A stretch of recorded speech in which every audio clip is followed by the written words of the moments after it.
Hello, pet parents. I'm Robert Semrow here with Doyle and Dorothy Hunter from Paws Natural Pet Emporium. And folks, I gotta say, they took a really unique approach to bring awareness to pet product ingredients. Share that with our audience, because this is something that's really exciting, and it certainly caught the imagination and excitement of fellow pet parents. Yes, we were just trying to show to our local customers that the ingredients in the products that we sell were of great quality, and we wanted to promote more ingredient awareness. So what we did is I started eating pet food for 30 days to promote that ingredient awareness, and we got it out there and it went worldwide on us. I think one of the interesting things that you've brought up to me was packaging and how that impacts not only what we buy, but also we as pet parents, it's a little bit confusing to read the packaging. Let's talk about packaging for a second. Packaging, yeah, by nature, humans, we're visual people and stuff. I was saying one time you could take the same product and put one in a paper bag, one in a nice pretty bag, and spend a lot of money on the packaging.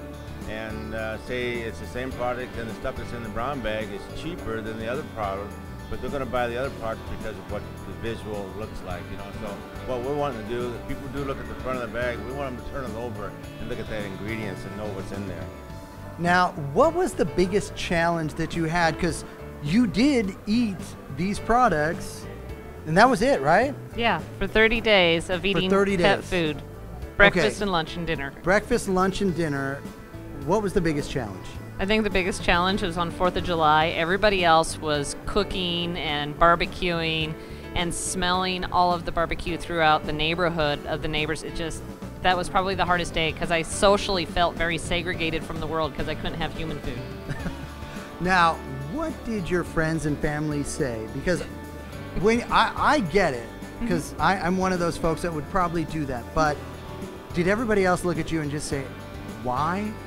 Actually, locally, a lot of our customers, they knew that I tried our foods, and they knew that this wasn't an unusual thing for me, as well as, you know, my family, his family. This was not a surprise to them, and our community took it quite well too. It's just the rest of the world that didn't quite understand packaging, or they didn't understand the ingredients, or that there was good foods on the market. They were totally shocked. Well, and I think a lot of people might have thought this was a publicity stunt. Oh, yeah. But it's not. You actually don't even have an online component. You're a physical store location. So you weren't expecting folks to see you all over the world like what's happened and jump on a plane and come shop from you. This was truly an awareness situation. Yeah, we were just doing this on our Facebook to share with our local community about, you know, why we were different from the other pet stores in town, why we were different from buying at the grocery store.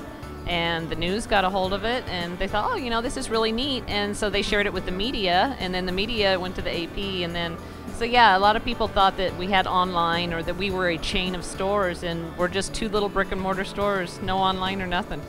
What was the thing that you learned from this whole process? Oh, wow. There was a lot of lessons learned in this. Reading the ingredients is very important. You know, pet food is not made for human consumption, and the taste, it does taste different, and, you know, I might have said something was good, but, you know, I also was looking at that from a point of view of, you know, one, how palatability is it for me compared to a dog, and then we actually found some foods that I was really amazed of how much work they've done. There's companies out there that use FDA, USDA, grade A, and they're not actually allowed to put that on their packaging. Interesting. And I think that they should be able to do that. If they're using such pride to make such a great product, I think they ought to be able to share that. Well, we really appreciate you sharing your story, not only with us, but with the entire pet world. And kudos to you for all that you accomplished in bringing awareness. Certainly something that's going to change a lot of minds, so thank you. Thank you. Yeah, let me say one thing. There were some people on the East Coast that stated that there's no food made in USDA inspected facilities or anything like that, and they came back about a week later to say, you know what, they're right. There is product in USDA facilities made that way. So we got the information we wanted to, even to the West Coast, the East Coast, and everywhere else. That was great. Well, it's all about awareness. Hopefully, folks, you're taking the time to learn more about products. We don't know that you have to do what Dorothy did, but you know what? There's a lot of great information out there. Hopefully you're getting some of that from Pet World Insider. Folks, thank you for joining us.